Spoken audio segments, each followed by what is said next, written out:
Welcome back to the Bargain Boys podcast. This is episode 13, and we are on year 2 now. First episode of 2026.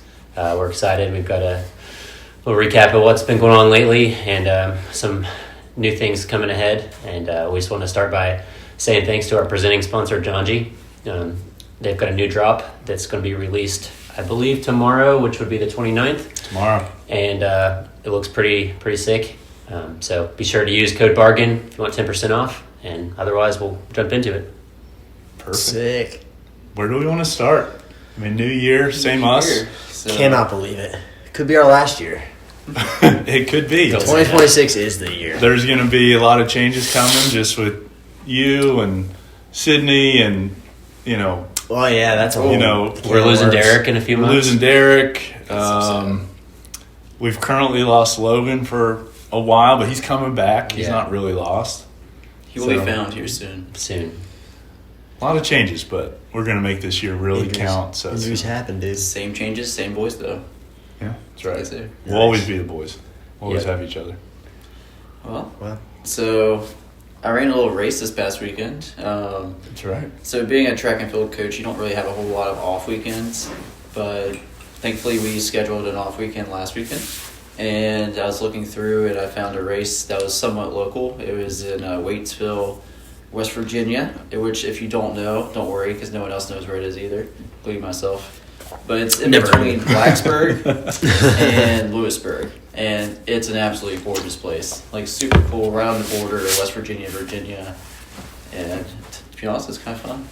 So this is the first year for this race. What's the name How do of you the say race? it again? Yeah. It's called the Tatonka 50K, and that is a Lakota term for buffalo or bison. Is Lakota that area where they're Indian? No. Dude, that's right up your Why'd alley. they call it that then? So, good question. So they called it that because the Somebody race fast. director, they were driving down one day to the Hanging Rock Observatory, which is kind of the main part of the whole course.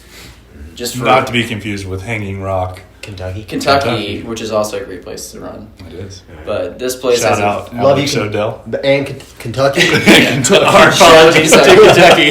We love Kentucky. If you haven't seen that video, we're sorry, dude. We love Kentucky. It's not that place at all. But yeah, it's a cool place where during the fall you can observe eagles, hawks, and everything migrating. That's kind of what it's known for. Big birders, they love it. But so they're driving through, and Bird country, boy. yeah. So they're driving, and all of a sudden there was a herd of bison that was passing from one pasture to another because there's a bison farm out there, and it changed their life. So they wanted to create a race. Wow.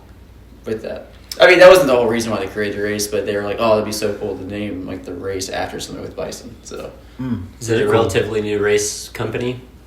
relatively new, yeah. It's called Death to Tyrants. They are, I believe, based out of Roanoke, Virginia, but they do a lot of stuff in Morgantown. So I'm a little confused. I think they're from Roanoke, but they may live in Morgantown. They also host the Rattle Rock 50K up in Cooper's Rock.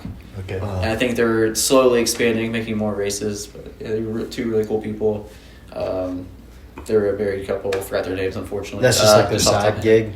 Huh? That's like their Yeah, passion it's not project? their full-time gig. But Nice. yeah. So there were two distances available, Mhm. 20 miles and 50K. Mm-hmm. And you chose the 50K. I did. So when I was looking at it, I was reaching out to Butch because I saw he entered the 50K, and he told me he was actually switching to the 20-miler. So I was kind of with the question, should I race him and have a competition, or just do what I want to do and run the 50K and get an ultra out of it?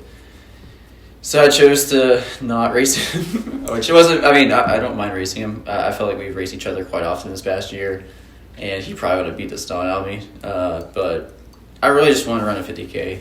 Like, there's something about running over 30 miles that if you're going to go out that far, you might as well do that. Do something long.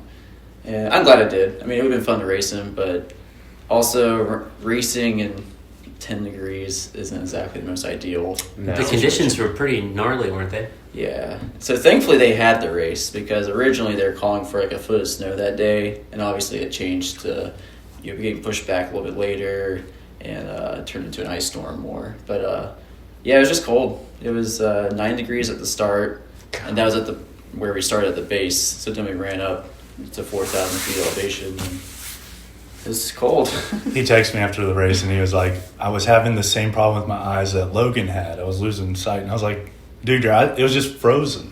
Yeah, Like the liquid on your eye was just frozen. I tried to blink as much as Like, possible. are you blinking? Gotta blink. You gotta You blink gotta a wear little. the clear shades in the winter. You need the transition lens. Yeah. Photochromatic.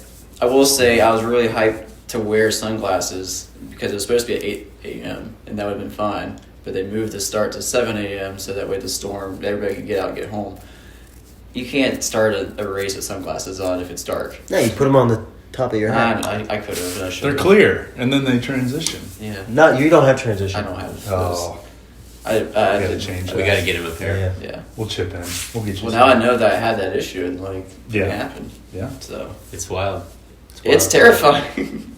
What was like- the field like? Were there a lot of was it a competitive race? Not particularly, but I mean, there's like 20 people in the whole race for both. Okay, so like, it's there's This is only- first year. First year and Yeah, they freaking lucked out getting you in there first year. So they That's nice. They were trying to get it out a lot sooner in the year, but they were having troubles with the government shutdown of even getting approved. So it didn't get approved until late, and then they probably had like 2 months, maybe not even that. And yeah, they were struggling just trying to get it out, and people already had their race schedules. Plus, January is just a tough time of year. I mean, there's a lot going on. Sorry, there's a cat that's trapped underneath my house in heat. So Bowen has he's got a cat under his house in heat. Colin. It sounds like a small child yelling for help. I We're gonna swear. get it after this, though. Yeah, don't worry. don't We're worry. gonna go down there, crawl under there. We'll make Jack do it when he gets here. Yeah. We'll put the biggest guy We're going to underneath give the it to smallest Jack. part of the house. He'll probably take it home. I'll take it home. Yeah. Yeah. It's third. And then be allergic to it. Yeah. That's true. Yeah. It is a long hair cat. But yeah. So give us a quick rundown of the terrain. Like, was it pretty hilly or relatively flat or what? So all of the elevation gain for the most part is in the very first climb. So you start roughly 1,600 feet elevation and you go up to like 4,200. And then you're just running the ridge for a lot of the rest of the race. So you run a forest road to the top. And then you hop on the Allegheny Trail, and it kind of keeps going up from there. You do an out and back section, and then you hit up the Hanging Rock Observatory about halfway, and then you actually descend down at like a very easy grade, and then you hop on a road and run the road the rest of the way. So it was pretty easy once you got to the top, but what made it tougher though was there was like 50 trees that were down on the Allegheny Trail. And at first, you seem like cool doing like steeplechase moves, like hopping over and stuff. But after like the 20th one, you kind of get tired of it. And some of them were like big trees with like multiple trunks, so you had to like stop and climb over. Getting like Canal Trace flashbacks. Very much so, yeah. That's what me and You're like- Adam Perry and Todd Ramble were talking about. You were born for that. Well, it's nice to have another race option in January. Yeah, definitely. And like the 20-mile option for people who are doing cabin fever or maybe something bigger like Black Canyon, it's a nice little tune-up because it is fast. Like you can run really well on that course. It's a good time of year, I think, for stuff like that. Would you go back? Would you do it again? I think so. Yeah, like next time, maybe do a 20-miler just to see. I don't know. I think Does the 20-miler follow the same route, or is it a completely different? same route? It just doesn't do the out and back section on the Allegheny. Okay. So you split it like mile 6, and you just take a right and go to the ridge. Whereas we went out 4 miles and back 4 miles. Okay. So the 20-miler actually ends up being 22 miles, and then the 50K is like just a hair over. Gotcha. So if there were 20 in the Classic 50K, ultra. how many were in the Longer than it 20? should be. about the same. I think it's like 22 and 18, I think. Okay. Gotcha. Which was kind of fun. Not this sounds arrogant, but like I was passing a lot of the 20-milers, and it added a little bit of fuel, like getting to the finish line. For it's sure. like I gotta get this next 20-miler, and then you pass them, you see another one on the road, and just kept hopping up. So yeah, that was kind of fun. Also, you run through a Christmas tree farm at like 3 or 4 miles from the finish line. That was pretty cool. Saw that in the video. That was one of the posts they made, right? They were hyped about it. Like on a road through a Christmas tree farm, or like through the aisles of the Christmas trees? It was a dirt road around the Christmas tree Okay. farm. Yeah. And Christmas also there was a tree decent orchard. hill on the course. So that was lame. But.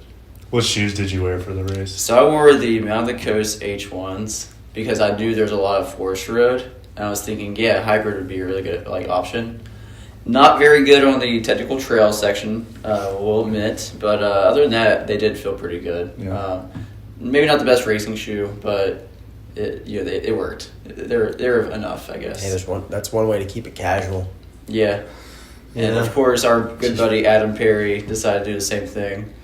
Shout out Adam. He podiumed, right? He did podium. He got third place. Did you know that? I didn't know that. Yeah. Dude, yes. Adam Man, Perry, Is that a third first place. for him It's in his probably- adulthood? Yeah. In a 50, dude, that's In amazing. a ultra, yeah. He also almost broke 5. It was like 5:04, Yeah. 5:03. And it's a very respectable 50K as far as the elevation profile is what, 4,000? So they I was gonna say, advertised. dude, I don't know about that. It's its first year. I'm just saying Yeah, from yeah. a terrain perspective. I know. It has a good bit of After you vert. said it, I was like, okay, yeah. It could have been a lot I was less. like, Yeah. Yeah, it wasn't a deep field. very prestigious race. It We wasn't love you, bone Adam. flat. We though. love It you. wasn't bone flat. No, like it was advertised as like 3,800, but most people had 4,200. Koros, shout out, gave me a lot more, so I had 4,600. I was going to say, yours looked way steeper. Yeah. Classic It shorted Force. him 8 miles, but gave him like 10,000 Every time. It works. My gap is incredible. Garmin makes you work for it, and we can appreciate that. That's right. You know, it doesn't give you any miles for free or any vert. No vert. Definitely no extra no vert. miles. Yeah. It's true. It's the true vert. What about nutrition? Did you feel like you nailed that? I mean, you've been pretty on that lately. So I didn't do bad, but It's a 50K. it's a 50K. So that was And it about was mine cold. too. He's like It was very 2017, cold, 2017. so I didn't take as many gels as I wanted to because they were either frozen or my hands were frozen, and I just really didn't want to deal with it. So I stuck with the Santa Madre 100 carbohydrate powders. So I had 200 carbs there with the drinks, and then I had another 60 carb gel, and then a carbs 50, and that's really about it. So I had 300 carbs roughly, maybe a little bit more, in the whole 50K. So not ideal, but I was like, it was not bad. Yeah, like 80 grams carbs per hour or something. That's not bad at all. Like It was cold. I mean, Yeah, you and weren't it- really working. I mean, you were working hard, but you didn't have to work that hard. Yeah, I could have taken more like on the road, but at that point, Yeah. might as well save it. Yeah.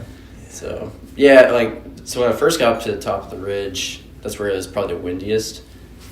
The handheld I had, which was just electrolytes from Precision, froze like immediately. I was trying to drink as much as possible. It just it was freezing while I was like taking the sips. So eventually, it was so bad that I was trying to like crunch the nozzle, the nipple, and it just popped off. And I was like, I'm done with this. So I just dumped the rest of it out. It was all ice at that point. That's Wow. the worst. And then I passed Todd Randbolt, and he's just yelling, "My nipples are frozen!" At first, I was like his actual nipples, then I realized he was talking about his, gels. Oh, His gotcha. bottles in his vest. Classic mix-up. Yeah. It happens to me like daily. Yeah. And I pull my bottles out of the freezer. But I think the coolest part about the race was seeing everybody, seeing Butch, but also seeing Adam Perry, Todd, a lot of other people that we know decently well. People that watch the podcast or the videos, got a lot of love from the Bargain Boys. Nice. That was Cool. Even the last guy that I was running around to finish, the 20 miler, he's like, "Man, got passed by a Bargain Boy in the last minute." And I was like, "Oh, I'm sorry, man." But no, just super cool. Yeah. The sport and the family atmosphere of it all, the whole race was cool. You probably didn't utilize any of them, but aid aid station stations. set up, were they decent? They seemed decent. Yeah, I didn't really stop at Right. any of them, but they had a good spread, and I felt really bad for the workers being so cold. Oh, were they did they hike stuff up on top there? I think they. Or was there access roads? There is access to those. The first two were in this really close proximity to that Hanging Rock Observatory, which you can drive to. Then there's the next one was on the road, right off the road. So Nice. they did good. They had gels at the aid stations, which I thought was cool. What gel? I think you. Nice. I guess I didn't stop, but I'm pretty sure I saw the packets. So It's a classic, dude. yeah. Like a special person to eat those. Mm-hmm. Carl. Carl, if you are going to eat them, Carl, just drink water with Carl had one today. them. Did he? He had a squeezed out packet with him. He's like, yeah, if you God eat bless these. his soul, man. I mean, some of them, I will say, cook campfire s'mores, goo. Tastes pretty okay. That sounds great. It's good. It's thick though. You know, it's no Morton, but it does the job. Yeah, I don't know. Some prices I'm just not willing to pay. Yeah. That's one of them. $1.75. The taste. The taste. The consistency. All of it. It's awful. Yeah. Well, congratulations, man. That's awesome. First win. Good. I mean, like you called it a rust buster. Good way to get the year started. I mean, Yeah. And it's early or like mid-January, late I January. feel like you need a rust buster, like going from a race like back in November or October to now. You need to get that feeling of putting it all on the line, even if you're not racing anybody, just trying to like test out where you are fitness wise. And like I was really hoping to run a little bit faster, but given the conditions and everything, I was pretty happy with it. Yeah. We got unscathed. I mean, Yeah. not hurt. So Did the workout today and you were fine. yeah, I was happy with that. We did a workout in the indoor 16,400s, so everything felt pretty good. Sick, yeah. Yeah, The so boys were rolling. Huntington, I guess we kind of dodged Snowmageddon in some way. We got Ice-Mageddon though. But we got Worse. Ice-Mageddon. So we have like all the sidewalks are 2 or 3 inches of packed ice right now. It's packed, lumpy, fucked up ice. You can't run on it. Running is You're like, essentially non-existent. unless you're in the road. Yeah. Which is kind of what we did last year. We just got up really early and ran on the road. And But it that's- also like depends on what road. Yeah. That's true too. Like this road. Caleb's roads are freaking ice luges. Yeah. Yeah. 5th and 8th and 3rd are fine, but Yeah, they don't plow down here, boy. they really don't. So, but you got the hookup. Caleb got the boys in He did. in the indoor. Oh, So It's that was nice. That was a blessing, man. Kind of started as a joke, I think, and then I didn't think it was a joke the whole time. Like, Oh, perfect. I'd try to get it going. Like, yeah. There's There's no other way to work out on a week like this. No. Treadmill. That's it. Which sucks. not an option. Not Indoor. Well, Derek. the Y's barely been open this week, so It's true. It's I was crazy. just there. There's people in there, man. More people than normal. January. They're January. feeding in. They're getting in Get you. there. It's almost over. They'll quit soon. Yeah. 2 more days. Couple more days. They're like, well, I mean, I did it for a month. Yep. Well, good deal. Anything else on that? No, I just think that you guys should check them out. It's Death to Tyrants is the race company. They'll do the Tatonka 50K and 20 miler again probably next year. But they also have Rattle Rock 50K, and I think that would be a fun one if you're looking for a 50K in August. I think it's either late July or early August every year. So trying to get Alex Miter to get and run in there because I think he would do pretty well at that since he's already won a race in Cooper's Rock. And Yeah, he did. Is it just Cooper's Rock 50K? I think so, yeah. I thought they were the same company, but I guess they're different because I think this is the Dude, one. imagine running a 50K in somebody else's woods that already has a 50K. Yeah. Kind of ballsy. There's only so many trails in those woods. It's true. I guess different times of the year. Well, cool. That's awesome, man. Congrats. Yeah. Dude. What's next? What's next? Track season. It's going. It's great. What really is next is the UC Marathon. So doing a road marathon for the first time in a long, long time. Since Boston 2019. God, that's going to hurt so bad. I did do the Greenbrier. Has it been that long? I did the Greenbrier River Trail, but I can't count that as a road because it was all on Yeah. crushed gravel all the time. So Yeah, yeah, man. it was. So Dang. see if I can I'm get not to sure we're Lake ready for that level of Caleb Bowen speed. I don't.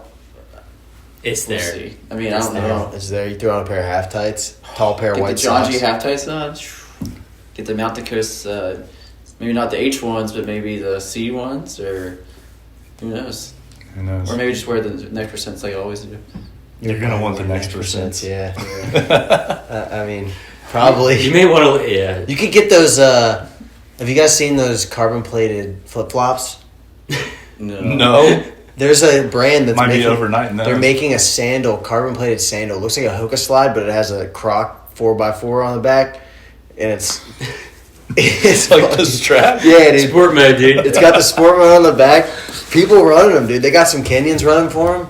They're hitting like 215s, 210s. That sounds right up Jack's alley. We're going back to our roots. We need to get That Jack- sandal, man. We need Dude, to if go. Vibram Five Finger comes out with a plate on the bottom of those things, I'm out.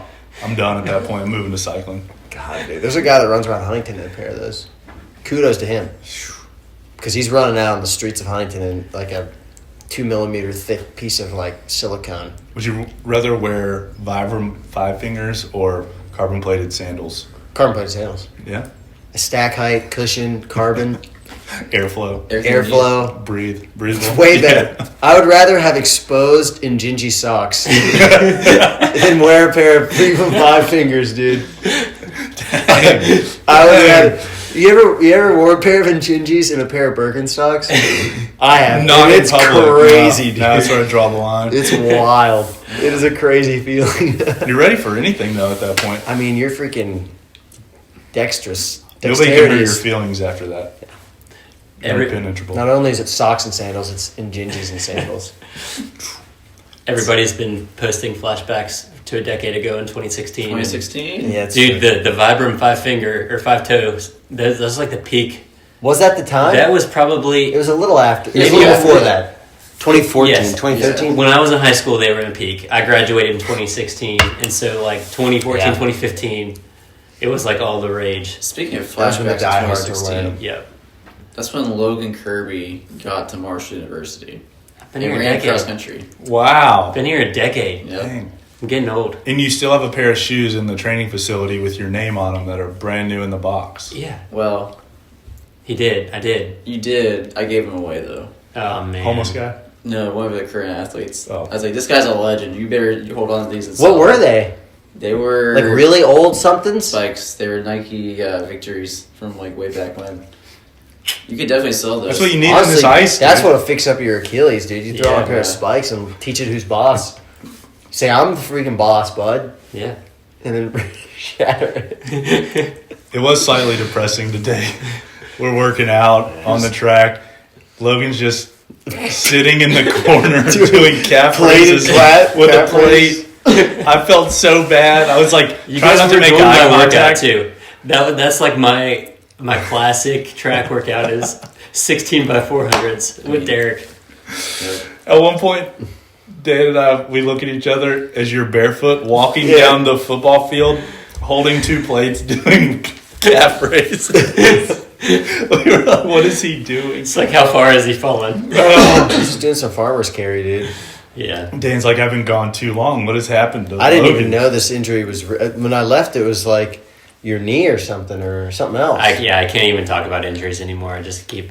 What is happening? What's the situation? I've been dealing with Achilles tendonitis for a couple of years now. When I paced Caleb at Javelina, it was like at an all-time bad.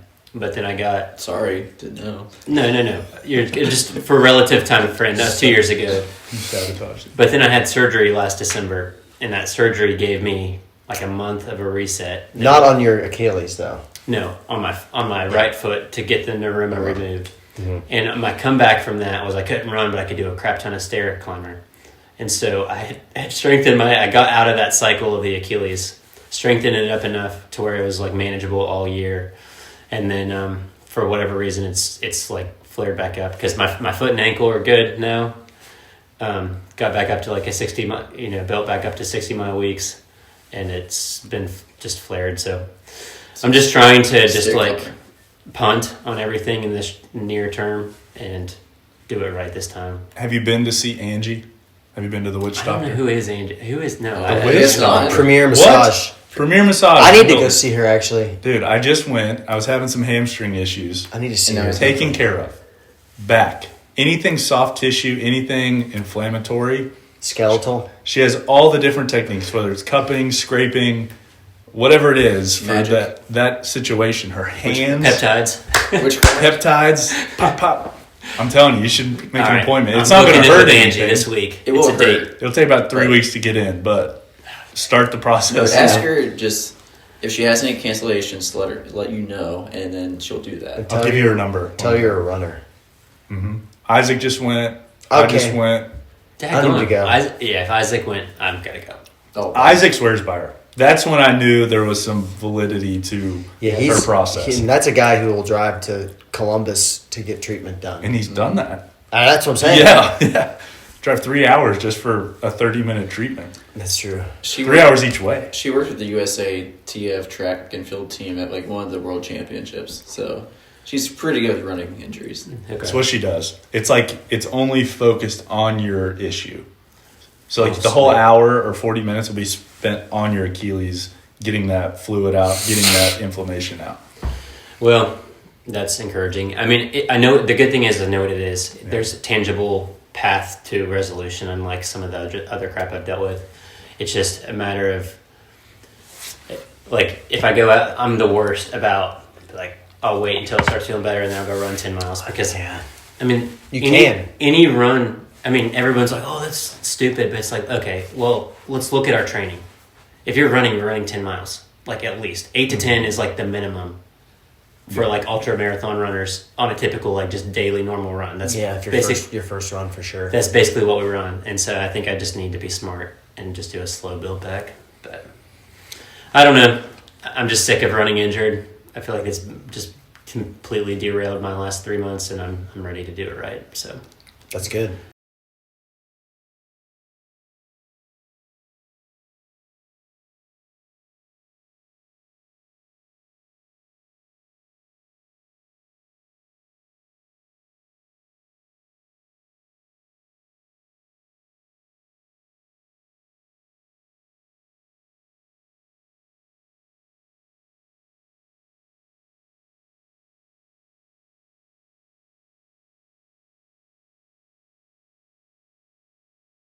Well, it was nice to have you there, have your presence there this morning. Like, even just mentally, just having you there was better than not, even if you were in the corner. But it was still good to see you. You got to use that. Yeah, you got to use the inside. Ran the warm up. Yeah, we'll be back on the track soon. So no cabin fever. No cabin fever. I haven't notified anyone yet, but I'm gonna try to switch it to, I don't know, falling water or something, or maybe just entirely out. Cool. Falling water, Bargain Boys relay. Are we going back? Falling water's rough. Yeah. But maybe we do a relay or something. Almost died. Why? It's just a rough race, dude. It's a rough race. Poor pacing. I didn't think it was the terrain or just the. Well, it's so hot or something. It's 15-mile loops. It's like the first hot weekend of the year, and then you go down for 10 miles, and then the last 5 you climb up that awful scramble and just kind of slaps you in the face. Yeah. I almost died there too. I had a horrible day, and then I I just ran with you for company the last lap, and it was dry heaving the whole time. You paced me. It was nice. Ate a Humagel and just puked it up immediately. That was my superpower when I ran that race. Is everyone else, the nutrition made them all sick. I was just destroying these Humagels. Blueberry Humagel. Because I brought no nutrition with me that race. I brought Coke, rice, and Gatorade. And that's all I ate and had. And so I was eating these gels on course. I know we're getting sidetracked, but Dan had brought a bag of cooked rice with a bunch of salt on it. I was just eating it when I came to the station. It was not in a cooler or anything. It was just out on the table in the direct sunlight for 10 hours. And we have a few people in our friend group that are like highly freaked out by food poisons. Food poisons. It's rice. You're not going to get food. Well, I guess there's some special thing with cooked rice that, like, if you don't treat it right, like it creates this like toxin. You're at like mold or something. It's like botulism, right? Or something. Basically, I'm like, dude, no way. People have been leaving rice out on their counters for millennia. Dan, out of spite, is just eating handfuls of this 10-hour no utensils, baking in the sun rice. But it's slamming Humagels while we're all puking. Blueberry Humagels. My pro tip there was with the Humagel, you had to keep it. They had ice on course, and I was doing the belt, filling my naked band with ice, and then keeping the gels on ice. So it was it was almost like a sweet treat. Yeah. Dang. Mm-hmm. Wow. I like that. Yeah. I like that a lot. There's our kitty.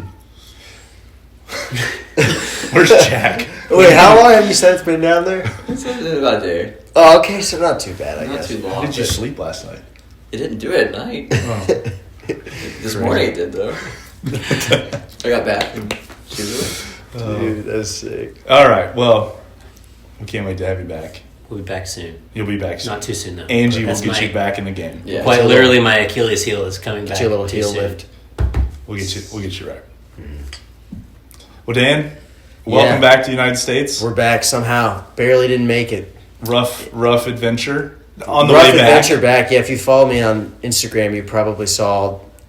Every time I fly, I have a saga that I put up because it's always a shit show. Don't travel with Dan. Don't travel with me because I get delays, cancels, wait lines. We're big taxi. We just love to wait in the taxi line or whatever, the taxi lane. It was messed up, dude. I could tell 30 minutes I could talk about the travel back.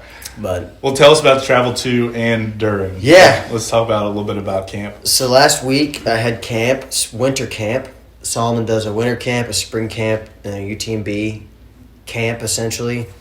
This was less, where it's the beginning of the year, it's less like a training camp and more of like a team building, get to know all the staff, all the people in the performance team that we have at Salomon, and like have one-on-one conversations, kind of set your goals, outline your year, kind of put things into place, kind of get experience with the new gear, maybe updates that they're making to certain things or stuff that's going to come out that you're going to be able to use, and getting to see that stuff and like hold it or even wear it or take it home with you. This was my first one. That cat is loving something down there. But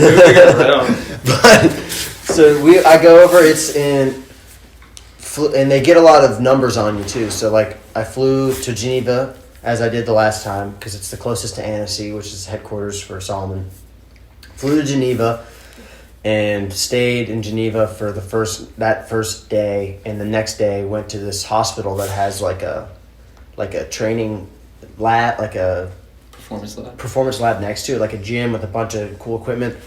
And they got essentially for 3 hours used a bunch of different force plates, and I got numbers for everything. Like it was a bunch of isokinetic testing, so like your pronation, your supination strength, your quad, your hamstring strength, your back strength, like you were jumping on one leg, you were jumping from a seated position. They did a calf test on a force plate, and they did like a gait analysis kind of on this like really nice treadmill that was, I asked the dude like, what's the most expensive thing in here? Because this force thing we were using, it like straps to your leg, and it was like a giant piece of machinery, and it was like, it would like resist your leg and you would like resist against it, or like vice versa. Honestly, that one felt like it was going to snap my leg in half because it was like a smooth mechanical pressure coming down, and they're like, yeah, resist it. And I'm like resisting it, but like it's still coming down. I'm like, my knee's going to explode. But I guess it's what you do. I've seen that with like F1 drivers where they like pushes against their neck and they like push back. Is that kind of the same? It was like that, but on your legs. On your leg, okay. And it was nuts. It hurt too. We had to wear a little soccer shin guard. They tucked it in your sock and put it on there like a little soccer player. Yeah. So that was cool. But the treadmill was really interesting because it was like a force-plated, belted treadmill. Like the deck of the treadmill was like a force plate type thing. And so you could see, like if you were walking on it barefoot, you could see where your foot and toes were every step. That's how like at precise it was. Wow. It was nuts. But we did like, they tested you jogging normal, jogging uphill, walking uphill at a fast pace, and then going really fast uphill, and then going fast flat. I think that was the ones we tested. And some other like balance and stuff like that. And that was the first big day in Geneva. And then we went. What came out of that? What did you realize or like? Well, it was all stuff like, it's hard because I talked to some other athletes over there, and it's like, for me, I get why we do that because it's like, it's good to have these numbers. It's good to have a baseline of just like strength and kind of, where you're at mobility-wise. But running, and especially running in ultra, is it's not an isokinetic exercise. It's like you're using your whole body when you do these things. And so it's kind of like a good number, but then it's also like you got to take it mentally at a grain of salt because it's like, yeah, I may not have the strongest calf, but like when you're running, you're not isolating your calf. Right. Yeah. It's essentially a spring. It's not really a calf strength, but it's good to have those things like for certain. Like if you have weaknesses, that's like for me, the biggest weakness being my right leg, which has always been an issue for me, my right ankle, my right foot. And so that led to my left leg being a lot stronger than my right leg, which is odd because I'm right dominant, but like this is the leg that always hurts. I favor this leg, blah, blah, blah. Right ankle is really weak, which is why I'm kind of sketchy on trail. So they're using those numbers, And then with our strength trainer, Masamba, he's like putting together kind of a strength plan tailored to each athlete that's based on those numbers and then his assessment of you as well. Because he did his own hour-long assessment. Or someone else did another assessment and they added all these numbers together and like they'll be able to have like a spreadsheet essentially or like a printout of kind of where you lie and where you should.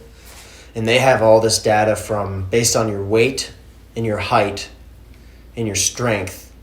They have like ratio, like a number. You can have like a number you need to be closer to for you. Nice.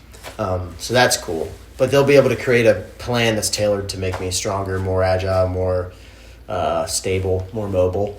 And so I'm excited to get that. Hopefully in like a week or two. There's a lot of people that did that, so it takes a while to get everyone's stuff rummaged through. But that's the goal. And then went to Cordon, France. So from Sweden to France, or Switzerland to France.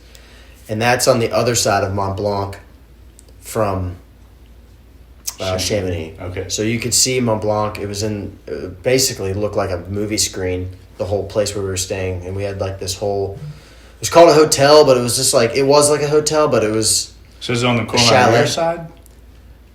No, it was near Chalanches. Okay. It was like Chalanches, Cordon, and then we were up the mountain towards the top. Okay. But it was, it was sick. It was like we had this big hotel thing that was like a giant chalet. We all had rooms and stuff, and there was probably 30 athletes there. The kitchen staff had like a full-on like industrial kitchen that they were using, cranking out, again, great food. And then this was kind of like where I said it's not really like a training camp. It's more of a team camp. So like we had a bunch of one-on-ones with all the staff. And that was really good because I kind of missed that last year. And so a lot of the like when you want to make an alteration on something, like getting the newest product, like being on top of like what's to come kind of stuff. I missed that last year just where I joined the team later in the year. And so it was cool to be a part of that this year and get to like, for me being like a gear nerd, like that, talking to Matt Daniels and then our shoe guy Joseph, like that was the coolest part for me because like they're like, so what do you want to do like with the shoes? Like, do you want to make any changes or customize anything? And I'm like, hell yeah, dude. Can you talk about that? We talked a little bit I guess. I don't know. The one that really interests me was the combination of the three shoes. So you picked... Oh, yeah, the Aeroglide? So just run that down. So I thought this was interesting. I'm a classic road shoe on the trail guy. Before Salomon, I would historically use kind of a Clifton on the trail a lot, especially on like a smooth race, like a Western States type race or like a Javelina. And so when I was at Western States last year, I used an Aeroglide for the last, which is our like high cushioned road shoe. Not high cushion, but it's like our higher stack premium road shoe, daily trainer, and I used that for the last 30 miles or something, and it's great. We have the Aeroglide gravel, but the Aeroglide is so much lighter, and it's a little bit softer where the rubber's not as thick. It's not as held together underneath, and so I had always been like, dude, it'd be sick to have this trailified, and so hopefully, I guess I can say this because I'm going to wear it if I get it actually made, but I'm going to have an Aeroglide midsole with an S-Lab Genesis upper. So have like the nice trail shoe upper, like S-Lab Genesis upper, in my opinion, fits the best of any trail shoe. It's just like a sock, so that'll be on top, and then the bottom will be kind of like a micro lug outsole. It's going to be sick. So I'm excited for that. And I did some other changes, some shoes that are coming out, but we also got some like prototype versions of the new Genesis that's coming out that's really nice, and like got to try those on and like wear them and take them home with us. So that's cool. A bunch of the new gear, kind of our new kit. Went to Annecy and had like this kind of hype day with at the headquarters with all the staff. Like did like a staff group run. The chefs made us food to go, so we had these delicious sandwiches for lunch and this like little salad thing, which was really nice. But it was cool to talk to all the staff and like be in Annecy, be in the headquarters, and like kind of feel like Salomon is a huge company, but when you're there, it's like such a family thing. It's like super tight when you're there. It's like everyone's like you're all there, and everyone feels like there's a good sense of community. Even not being a French speaker, still feel like when you're at the headquarters, it's like, oh, we're all in this together, and you're like, this isn't like just some corporate. Like their headquarters is really cool. You could look it up online probably and see pictures. It's like a clubhouse kind of. It's not like a corporate building. Yeah. And it's kind of like old school where like you walk back one hallway and then you're like in a small manufacturing warehouse where they like custom make stuff. And then you walk down another hallway and you're like in a boardroom. And it's like cool that it's all like in the same building. Like the shoes that they would customize, they're going to do that right there in Annecy, which is really cool. But it was nice to hang out with all the athletes there and all the staff, and yeah, that was sick. But then went back to Cordon late. That was a long day. We were there for like the whole day, and then hung out, did all those sessions. It was sweet. Got to see everybody. I got to ski-mo for the first time ever. I was going to ask, can you ski? Yeah, I mean, I hadn't skied in 15 years. Did you feel like super fish out of water with it, or? I mean, I hadn't done it in a long time, and so the ski-mo part I had never done. So they had brought some stuff for me to use because I said I wanted to ski while I was there. Because the house we were in, you literally walk like 10 steps over and like throw your skis down, and then you're on a ski slope. And so I was like, yeah, I want skis. Have I skied in a while? No, it's been a long time. But like when you're there, they all ski too, so it's like fun. You know, everyone's like, yeah, I'm gonna go out and ski-mo a little bit. Like it's like going to do a double. They're like, yeah, I'm gonna go do 2 up and downs and come back in. And I'm like, hell yeah, dude. And so I was like, give me some skis, baby. So we go out there. And the first day I skied, Courtney also skied with me, and she hadn't skied in a long time either. Well, she skis normally, but I don't think she has ever skied with skins. So skins, if you don't know, if you're doing ski-mo and you're skiing uphill, you have special skis with special bindings that the back unhooks and just the front stays pinned, and then you loosen your boot back so that your ankle has a little more mobility, and you stick these things underneath of your skis that are called skins, and it's like a bunch of fibers. Almost like Velcro. Yeah, it's like Velcro or like those big blades of grass near water. If you run your hand against it, it's like friction one way but not the other. That's essentially what it is, but for your ski. And it's like this real sticky stuff that like never comes unsticky, I guess, somehow. But you stick that on the bottom of your ski and attach it at either end, and then you freaking just slide. It's like you're doing stair climber and ski erg at the same time, but you're not in like a disgusting gym. You're like outside in a beautiful place. Yeah. So I can see why they do it. But so yeah, you just do that, kind of keep traction. It's amazing how steep of stuff you can go up on it. I mean, some of it was like this steep. It's kind of insane, honestly. And so they all are really good at it. So they're like, psh, psh, psh, and they're just like up this like, I'm like, and I have to like keep the traction, because if you don't keep the pressure right on the ski, like you lose traction and you just start sliding backwards, which I did a lot. And then you have to turn and start going like this, like side to side up instead of just straight up. But yeah, we get to the top, and you know, going up was fun because it was not really skiing. It was just like working. Yeah. And then you take the skins off, you take your skis off and rip the skins off, and then you fold them up, put them in a band or in your jacket or something. And then you lock back into the bindings, and you lock the backs in this time, and then you lock your boots in so that they don't move. And then you got to go down. And I hadn't done that in 15 years. And so we were like on the top, like where the ski lift lets out. And it was like, I was like, oh shit. It was like really sketchy. I was going down like something that was barely a hill, and it was like, I almost fell over. I was like, oh no. So you relock the boot in, right? Like relock the boot in the whole way, and then you push it to ski so that. And then it's normal skiing. Yeah, if you fall, they like they clip out. But whenever you're skiing up, you lock them in completely so they can't come out. Gotcha. Because like when you're going down, you want to be able to come out of the boot in case you fall. It doesn't like twist and break your knee off. Yeah. Like you want to be able to come out of them. But yeah, so I was like, oh shit, this is going to be horrifying. And then of all people, Francois skis by me, and he's like, you just gotta go fast. He's like, you just gotta go fast and commit. And I was like, fuck it. So I just take off down the side of this thing. I'm like, I can do it, dude. It's true. If you've skied, you know what I'm talking about. Speed You just is your got friend. speed is your friend, and then you're just right into it. Was like riding a bike. It was like totally fun after that. But it was like the first couple steps, I was like, how am I going to get that? I thought I was going to have to walk. And then we just went for it, and it was okay. But yeah, it was such a that was such a fun thing to be able to do and experience and see how passionate they are about it, dude. They all love it, dude. They're all like junkies, man. Yeah, just outdoor junkies. Just outdoor junkies, especially ski mode junkies, which is cool. One of my favorite things you were telling me this morning was like you ski mode up, you get to the top, you start shooting guns.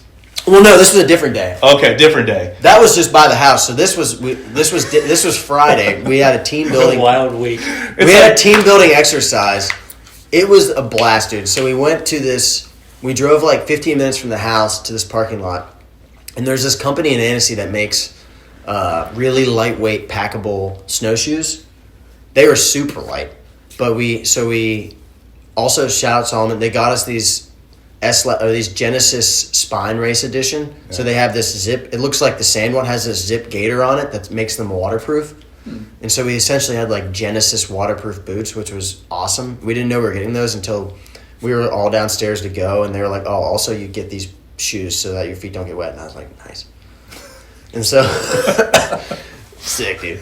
And so we put our little snowshoes on, and we snowshoe up this mountain, this like beautiful place for like, I don't know, probably near 2 hours going uphill. And it was just easy. Like we were just going uphill. It was fun. And then we get to the top of this, like, there's this refuge up there. And then out to the side of it, it was like this big open snowfield. And they had like a loop with cones and then a line of guns with mats and then a little line of targets. Little metal circle targets that if you shot the circle down, you could pull the metal thing and it would flip them back up. Nice. And yeah, dude, we did biathlon. We had these dudes that used to be biathlon athletes. They do this like company now where they, I guess, work with like, you know, groups of people. But we were shooting like air rifle pellets with little bolt action. So this things. is like in the Olympics when they are skiing. Yeah, when they're skiing, they have the gun and they pull it out. Yeah, but instead of skiing around, we would run. So we did a couple practice shots, but then like running and then trying to like shoot something, it is pretty difficult. But the guns were actually pretty accurate and like the sights were really easy to use. But yeah, we did that for like 2 hours. We were on teams. It was super fun, and yeah, we shot biathlon for a while. And then went into this refuge and had this, like, delicious lunch. It was, like, these salads they kept bringing out. And then these potato things that I forget what they were called. Started with a B. It was, like, I can't remember what they were called. But it was, like, a center of, like, mashed potato or something. And then it was, like, they take cooked potatoes and squeeze them through a press. Dude, that's your jam right sounds there. Pretty good. But then they fry them. Oh. They're fried into cakes. So they're bringing out salads, these potato things, this dressing for it, bunch of cured meat plates, and then you're essentially just eating that with bread and all that stuff, and they kept bringing it out. And then we had, of course, a cheese course, bunch of cheeses, weird-looking cheeses. This time, though, from last time, I ate all the cheese. I was like, you know what? They're eating it. It looks disgusting. I'll eat it. Hard cheese, soft cheese, yellow cheese, white cheese. Mostly soft cheeses, but I mean, I was eating them, dude. I was like, screw it. It can't be bad. And they were all delicious. So it was like me just being an idiot. But I got the cheese. The way you told that story this morning, I was like, you were like, yeah, we went up the mountain, we shot some guns, we had this big cookout. I was like, sounds like a 4th of July party. It was like magical. the most American sounding They thing were blasting classic rock while we were shooting. No way. Yeah, they had like a little speaker set up, so they had a microphone, and the dude was just blasting like classic rock. Yeah, that is epic. Yeah, it was pretty nuts. Sure. I have pictures I'll show you, but it was dude, it was sick. And then instead of snowshoeing down, they have this road that goes down, but it's all covered in snow and ice. And we used these, like, sleds. We sledded down. They have little wheels that you could steer, but they were super small, so you're like this. Yeah. Going down this mountain. It was like a 25-minute sled down. And then we just walked back to the cars and went home. It was like a 6-hour day, just like on the mountain. It was sick. Hard to beat. Yeah, it was hard to beat, dude. We finished it off with some espressos up there at the Refuge. That lady was cranking out spros. She was like, some point during the whole thing, I got roped into. She was making espressos, and then I was walking them around, giving them out to people. Some were with milk, some were longs, and then some were just doubles. And I was just walking around, giving them out. And then, we did have dessert up there, too, but it was just like cake or something. But that was a cool day. It was sick. It's kind of a mind warp that, like, over there it's so normal. They just do skimo, like, in season, and then they switch to running at some point, or they do both. Stateside, at least, like, most of the time the stigma is, like, if you're a runner and you go do something like that and you want to get hurt, like, you're outcasted forever. Like, even with martial sports, it's like, hey, you go play rec and you get twist your ankle in a rec league basketball game, like, we're kicking you off the team. Yeah. It's in a lot of contracts, like you can't ski, you can't do certain things. Yeah, it's definitely not a Salomon contract. They want you skiing, dude. Yeah, they're like, we need you to ski. Actually, it's probably a great workout. It is. I mean, it's like I said, it's like stair climber and skier combined. Mm-hmm. And then you get a fun little ride down, and then you throw your skis on, and you go back up, and you can talk to your buddies, and you're going. It's sick. It's super cool. They just opened uphill at Timberline. What? Oh, really? Yeah. Oh, it's time. Yeah. There's white. You can get an uphill pass at Timberline. You can do it at Whitegrass too. Yeah, Whitegrass which is on Freeland Road there off of the Dollar Hear Signs. that? Yeah. Boys, Solomon needs some. I need some skimo skis for That's the right. east. Be sick. Hit me That's up. awesome. Well, glad you finally made it back, dude. Yeah. It was You shit look a little show. more European. Do I? Yeah. That's not good. You I mean, look that's great. good. I did see something today that I'm not happy about.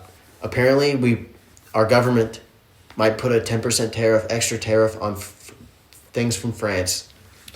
You hate to see it. Oh no. You hate to see it. Solomon shoes. And through then the it might go to 25%. And I'm like, why are we taxing? Why are Can we they tariffing the French, dude? Can they good. front you?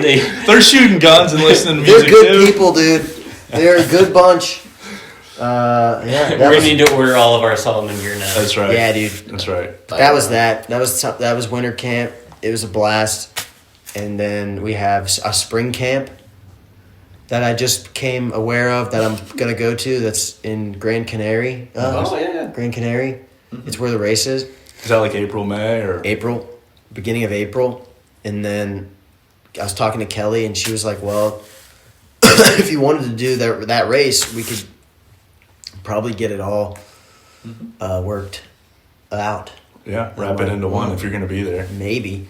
I probably won't do that because I did get an invitation to pace, which I think I'd rather pace a race that month or in May than do a race, because then I would be kind of in the same boat as last year where I was like race. Yeah. I don't want to do that. But I might pace Joe McConaughey at Cocodona. Oh, nice. So that would be epic, dude. That would be epic. Get string bean at 55 hours. There you go. Or faster. I think it's possible. If it's not, I mean, that's a power duo right there. it would be iconic. That's I sick. think. I hope. So hopefully that pans I'm glad out. to hear that. Yeah. You have to be there in some fashion. I would love to be there, just to be there, but then also running with Joe was great when I went and hung out with my brother and stayed in Seattle for that week.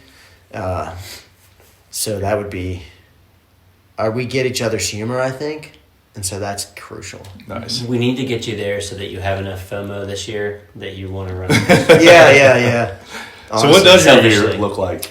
So my year as it sits is, I've made some adjustments to it, but it's cabin fever, 50K, local 50K. Haven't decided. There's a lot of variables. If I feel good, I'm going to run it good. If it's icy, I'm not running it fast at all. I might not even do it. And then I also might just run with Sydney, who's also going to run pretty fast, so it's not even going to be that easy, but I'll still run with her. Yeah. That's kind of the plan there. But definitely, if it's like it is right here, I might not run it because it's not worth it. And then March is Big Alta 50K at the end of the month, which will be sick. So I'm looking forward to that because that's in like San Francisco. It's like Southern California, which would be really cool. Northern California. Northern California? Northern California. Sorry. It'll be sick. And then April, I've switched from the 100-mile canyons to the 100K. So we'll see how fast I can get and try to we'll go as hard as we can, try to get a golden ticket. If not, it'll be enough stones to be able to do UTMB, and so then I'll just still do UTMB.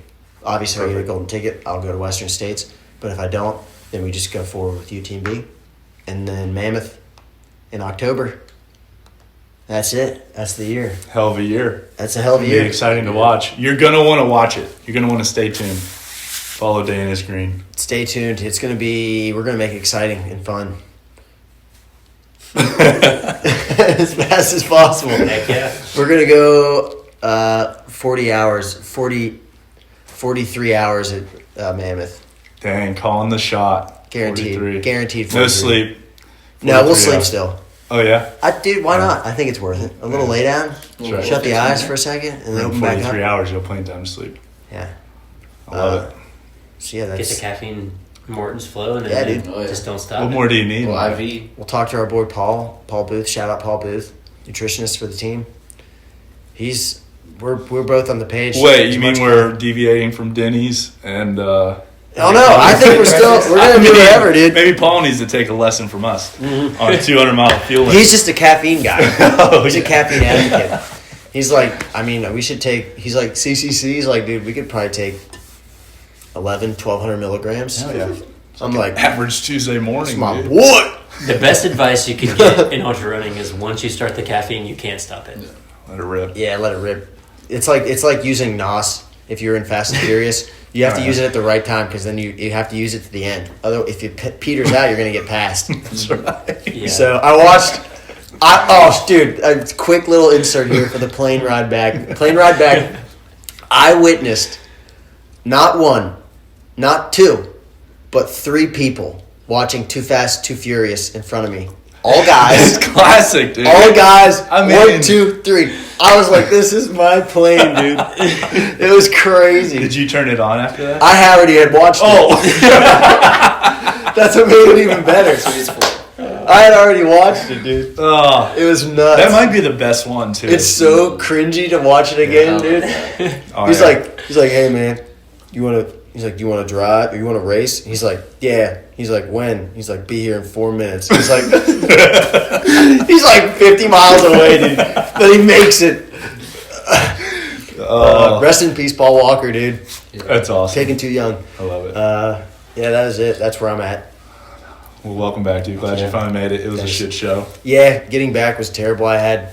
You went from heaven on earth to hell on I earth. did. I woke up at 3 a.m. in Cordone, and on Saturday, and I made it back to Huntington at 12:30 p.m. on Monday. Well, I guess 12:30 a.m. Tuesday. Yeah. So, God. granted, I did sleep through that. I got stuck in Atlanta for 2 days, which sucked. And then we finally were flying from Atlanta to Charleston, and he did like a fake out. He was gonna land, and he was like, Nah. "We're going to Columbus." I'm like, "Oh no, this is worst case scenario." So I go to Columbus, then we wait around the tarmac.